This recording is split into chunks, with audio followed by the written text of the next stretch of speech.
ظلم کا انجام ظلم ہے، برائی کا انجام برائی ہے، ناانصافی کا انجام ناانصافی ہے۔ جو شخص آج کسی اور پر ظلم کر رہا ہے، آنے والے وقت میں اس پر یہ وقت ظلم کرے گا۔ پھر نہ کہنا کہ مجھ پر ظلم کیوں کیا۔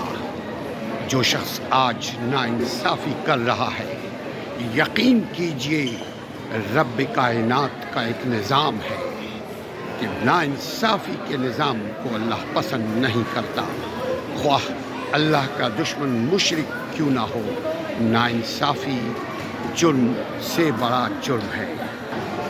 بے انصافی میں اگر انسان ایک مرتبہ غلطی کر بیٹھے، معافی اس سے جا کر مانگ لے، اور اگر جان بوجھ کر بے انصافی کسی نے کیا ہو تو وہ اس کا انجام بھگتنے کے لیے تیار ہو جائے، آج نہیں تو کل یقیناً اس پر بھی ناانصافی، اچھا یا برائی کا مسکن آپ کا دل ہے، نیکی اور بدی دونوں کا گھر آپ کا دل ہے، ہارٹ۔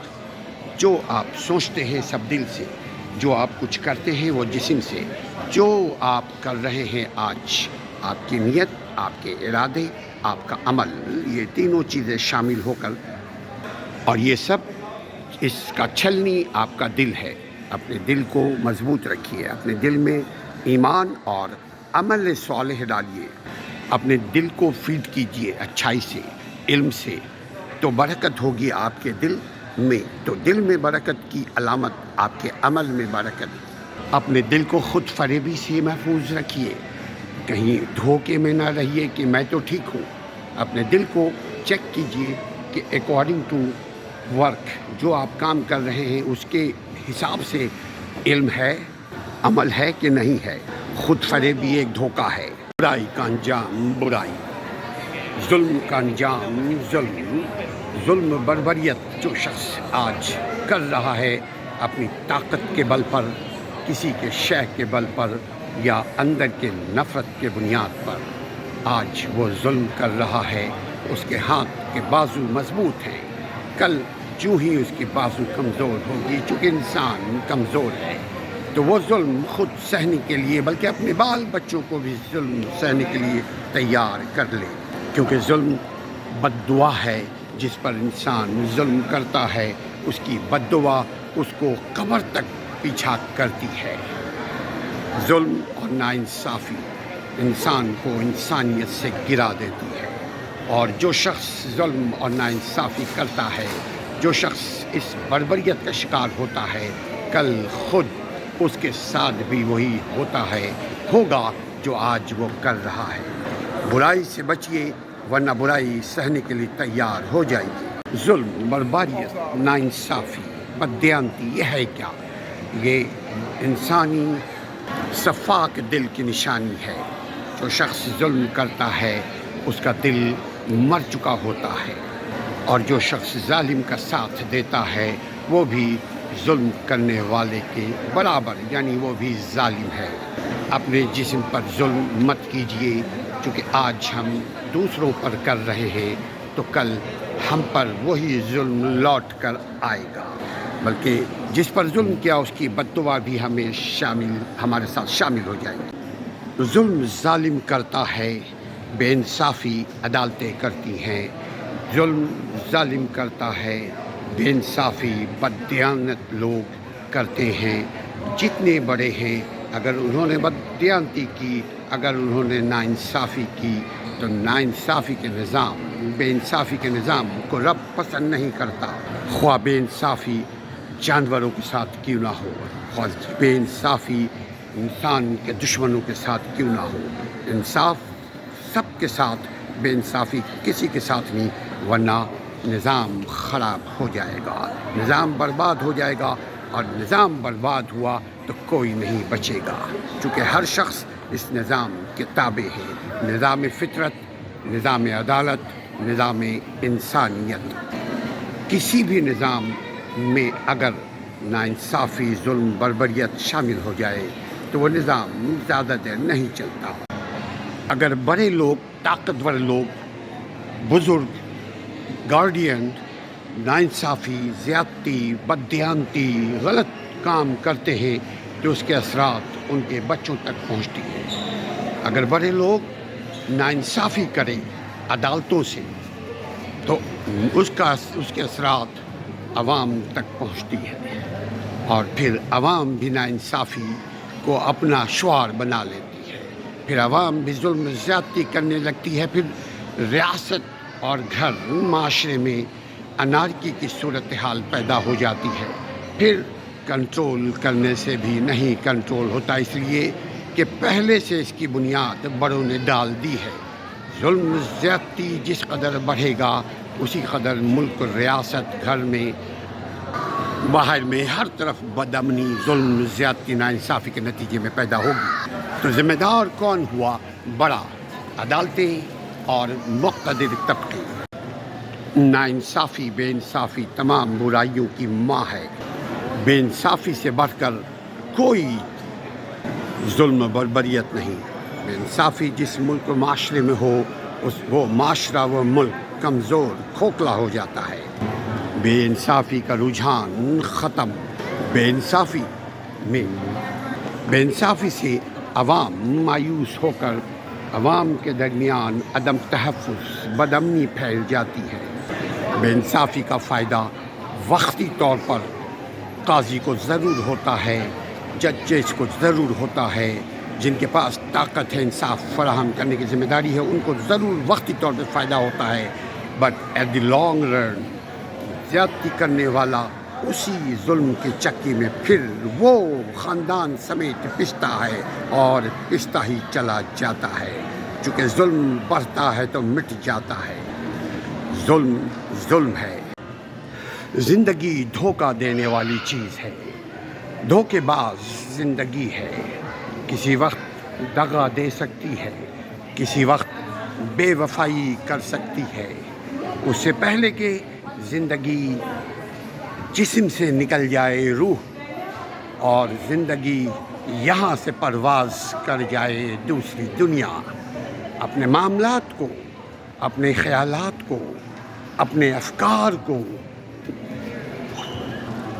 واچ کیجئے، اپنا محاسبہ آپ کیجئے، اکاؤنٹیبلٹی کیجئے میری ذات سے، میری زندگی کی ذات سے کسی کو تکلیف تو نہیں پہنچی، میری یہ زندگی کسی کے لیے عذاب تو نہیں بنی، میری یہ زندگی کسی کے ساتھ دھوکہ، بے وفائی، بددیانتی، بے انصافی تو نہیں کی۔ اگر کی ہے تو اس سے پہلے کہ یہ زندگی روٹھ جائے فوراً بہترین بھلائی اور بدترین برائی، اچھائی اور برائی برابر نہیں ہو سکتی، بھلائی اور برائی میں فرق، نیکی اور بدی میں فرق۔ کسی کی سخت کلامی کا نرم کلامی سے جواب دو، کوئی دشمنی کرے تو اس سے دوستی کرو لیکن قربت نہیں، فاصلے کے ساتھ۔ کوئی اگر سرد مہری سے بات کرے تو تم نرم رویے سے بات کرو، کیونکہ نیکی اور بدی برابر نہیں ہو سکتی۔ نیکی نیکست، برائی برائیست۔ جو شخص نیکی کرے گا اپنے لیے، جو شخص برائی کرے گا خود بھگتے گا۔ ہر کام میں جلد بازی مت کیجیے، یہ برائی ہے۔ ہر کام کو سوچ سمجھ کر مشورے کے ساتھ کیجیے، یہ بھلائی ہے، اس میں ترقی ہے، کیونکہ اچھائی اور برائی برابر نہیں ہو سکتی۔ کسی کے لیے کچھ نہیں کر سکتا، جو کچھ آپ اپنے لیے کر سکتے ہیں وہ کوئی کسی کے لیے کچھ نہیں کر سکتا۔ آپ اپنے لیے مخلص رہیں، خود بخود آپ کے راستے بنتے جائیں گے، آپ منزل کی طرف بڑھتے چلے جائیں گے۔ اس کے لیے ہارڈ ورکنگ، آنیسٹی، بہت زیادہ محنت اور ایمانداری کے ساتھ مسلسل انتھک کام کرنے کی ضرورت ہے، تبھی آپ اپنے منزل کو پہنچیں گے، تبھی آپ اپنی چاہت کو حاصل کر پائیں گے، تبھی آپ کو آپ کا گھر ملے گا، تبھی آپ کو آپ کی منزل ملے گی۔ اپنی محنت کی اکاؤنٹیبلٹی کیجیے، دیکھیے آپ کی محنت میں کہاں کہاں خامی ہے، جہاں جہاں خامی ہے اپنی محنت پہ توجہ دیجیے، منزل آپ کے قدموں کے نیچے، اپنے قدموں کا حساب آپ رکھیے، منزل بہت قریب ہے۔ انسان نصیب سے نہیں لڑ سکتا، رزق اللہ کی طرف سے، کوشش بندوں کی طرف سے۔ آپ کوشش کی حد تک خود مختار ہیں، نصیب بنانے والا رب کریم ہے، مگر نصیب کو بہتر بنانے کے لیے انسان محنت، جدوجہد، کوششیں کرتا رہتا ہے۔ نصیب اپنا اپنا، کوشش اپنا اپنا، کوشش میں کوتاہی نصیب کھوٹا بناتا ہے، کوشش میں ڈنڈی مارنے سے انسان کے نصیب میں بھی ڈنڈی مارا جاتا ہے۔ ایک ذاتی کوشش اور ایک اجتماعی کوشش، دونوں کوششوں کو جاری رکھیے، مگر آپ کو نہیں معلوم کہ آپ کا نصیب کیسا ہے، اس لیے ضروری ہے کہ محنت دیانتداری کے ساتھ، محنت علم و تدبر کے ساتھ کرتے رہیے۔ آپ تقدیر کو نہیں بدل سکتے، تکبیر کر سکتے ہیں، تدبیر آپ کی اور تقدیر رب کی۔ اپنی مدد آپ میں خودداری پیدا ہوتی ہے، وقار پیدا ہوتا ہے۔ اپنی مدد آپ تولیں، سوچیں، بولیں۔ جب آپ اپنی مدد آپ کرتے ہیں تب ہی دوسرے لوگ آپ کی مدد اللہ کے دیے ہوئے توفیق سے کرتے ہیں۔ اپنی مدد آپ عبادت میں بھی، دنیا کے کاموں میں بھی اپنی مدد آپ سمجھنے کی ضرورت ہے، ہر معاملے میں اپنی مدد آپ، اور ہمیشہ انسان اچھے کاموں میں مدد کرتا ہے۔